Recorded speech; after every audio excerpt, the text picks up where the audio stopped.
ಒಂದು ಕಾಲವಿತ್ತು. ಭಾರತದ ಹೆಣ್ಣುಮಕ್ಕಳು ತಮ್ಮ ಕನಸುಗಳಿಗಾಗಿ, ತಮ್ಮ ಹಕ್ಕುಗಳಿಗಾಗಿ ಕಾಯುತ್ತಲೇ ಇದ್ದರು.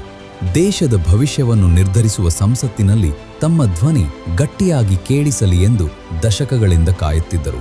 ವಿಶ್ವದ ಅತಿದೊಡ್ಡ ಪ್ರಜಾಪ್ರಭುತ್ವ ಎಂದು ನಾವು ಹೆಮ್ಮೆಯಿಂದ ಹೇಳಿಕೊಡುತ್ತೇವೆ. ಆದರೆ ಕಳೆದ 3 ಚುನಾವಣೆಗಳ ಅಂಕಿಅಂಶಗಳನ್ನು ಒಮ್ಮೆ ನೋಡಿ.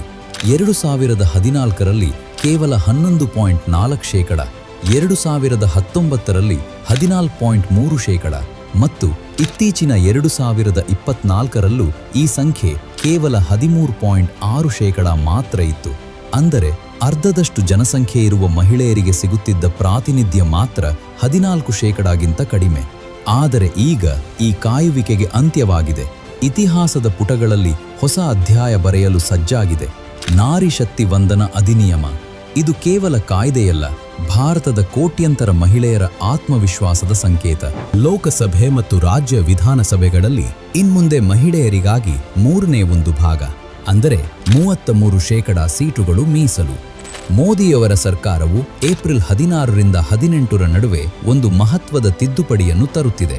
2011ರ ಜನಗಣತಿಯ ಆಧಾರದ ಮೇಲೆ ಕ್ಷೇತ್ರಗಳ ಮರುವಿಂಗಡಣೆ ನಡೆಸಿ ಈ ಮೀಸಲಾತಿಗೆ ಇರುವ ಕೊನೆಯ ತಾಂತ್ರಿಕ ಅಡೆತಡೆಯನ್ನು ನಿವಾರಿಸಲಾಗುತ್ತಿದೆ.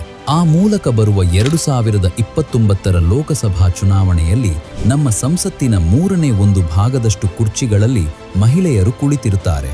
ಭಾರತದ ನೀತಿ ನಿಯಮಗಳನ್ನು ರೂಪಿಸುವಲ್ಲಿ ಅವರದ್ದೇ ಆದನದ ನಿರ್ಣಾಯಕ ಪಾತ್ರವಿರುತ್ತದೆ. ಮಹಿಳೆಯರ ಸಮಸ್ಯೆಗಳು, ಅವರ ಸವಾಲುಗಳು ಮತ್ತು ಅವರ ಆಶೋತ್ತರಗಳು ದೇಶದ ಅತ್ಯುನ್ನತ ಸದನದಲ್ಲಿ ಗಟ್ಟಿಯಾಗಿ ಪ್ರತಿಧ್ವನಿಸಲಿವೆ. ಯಾವಾಗ ಮಹಿಳೆ ಸಬಲಳಾಗುತ್ತಾಳೆಯೋ ಆಗಲೇ ಭಾರತ ಸಮೃದ್ಧವಾಗುತ್ತದೆ.